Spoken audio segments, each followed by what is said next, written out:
Criticism tonight from Arizona Republican Senator John McCain for President Trump's foreign policy and for Steve Bannon's nationalism. Here is what the senator said just a few hours ago when he accepted the Liberty Medal in Philadelphia. To fear the world we have organized and led the 3/4 of a century, to abandon the ideals we have advanced around the globe, to refuse the obligations of international leadership and our duty to remain the last best hope of Earth for the sake of some half-baked, spurious nationalism cooked up by people who would rather find scapegoats than solve problems.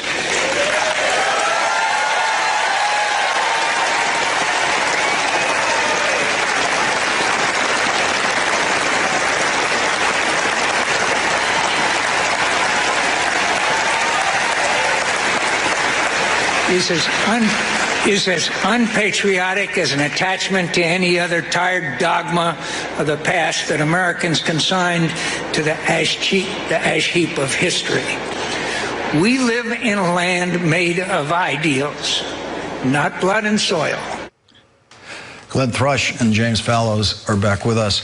And Glenn, this is a direct response to Steve Bannon, who has been talking about senators like McCain not being on board with Trumpism and with Bannonism. And there's John McCain calling the Bannon approach unpatriotic.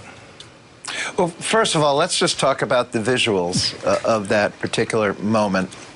This is a man who gave his health and very nearly his life for his country, and he is in, and I don't think I'm breaking any news here, in the final moments of his life, and this is what he's choosing to speak up on. So I think whatever you think of John McCain, what he's said in the past and what he's saying right now, he has no ulterior motive. He doesn't have a political future. He is speaking directly to what he believes to be the posterity of this country. So I have to say, Lawrence, apart from any of the content of what he said, I am profoundly moved by his courage in using the twilight of his days to participate in the political arena, and he's an inspiration to all of us. That said, I think he is clearly speaking to an element of this populism, this economic nationalism, that his wing of the party, and John McCain is a very conservative Republican. He is not someone who has traditionally been on the left fringe of his party.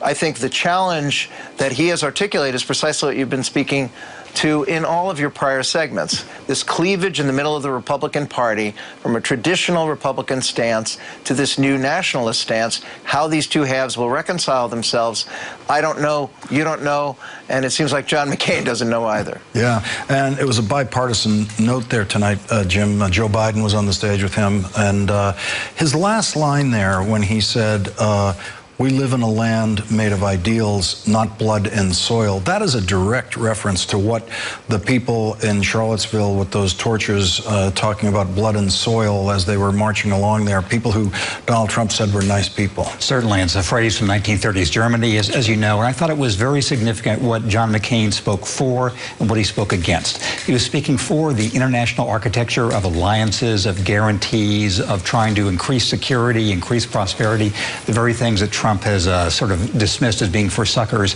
and he was against this nationalism of blood and soil. So I thought very much I agree with Glenn Thrush. It was moving in the sort of the human nature of it, and the intellectual content was also quite significant.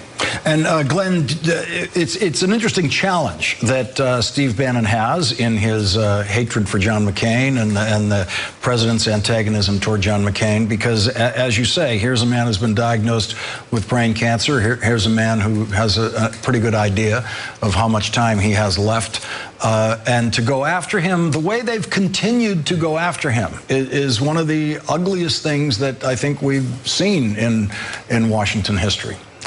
And it's definitional. I mean, if you are mocking people for their physical deformities, as certain members of this movement have, and I will say this about Steve Bannon, I have not personally seen or heard anything about Steve Bannon mocking people for their deformities or illnesses or their experiences. But I think what Mr. Fallows said is absolutely right. He is rejecting this notion that we have seen endorsed by the White House of this equivalence between the blood and soil nationalists who are chanting anti-Semitic and racist comments and the mainstream of his party. Remember, John McCain comes from Goldwater, Arizona. He came from an iteration of conservatism that was revolutionary in its time. And what he is saying to his own party is that that strain of conservatism, which, by the way, raised alarm bells back in the 1960s, is a truer and more patriotic strain than the brand that he is seeing now. I think Republicans, whether or not they agree with him or not, would do very well into heeding his message. And Jim, John McCain, who has tried to work on immigration reform in the past, talked about this need for some people to try to find scapegoats rather than solve problems. Which is a continuity in his career. When he came back from Vietnam as a POW, he was an early leader in there trying to reconcile divisions within the United States and between Vietnam and the United States. And so I think, again, it's significant. Senator Corker not running again has taken a stand. John McCain, facing mortality, has taken a stand. Question is what it will take for other Republicans to be able to speak the way these two men have. And what does it mean when it comes down to votes in the Senate? That's something we still don't know. James Fallows and Glenn Thrush, thank you both for joining us tonight. Really appreciate it. Thank you, Lawrence. Coming up, President Trump met with the group today who have the power to remove him from office and can do it very, very quickly with the 25th Amendment. That's next. Word with Lawrence O'Donnell. Good evening, Lawrence. Oh, Rachel, I would so love to make you jealous with a big get. It's so hard to do, though, because, of course... No, you make me jealous all the time, big guy. Once a year.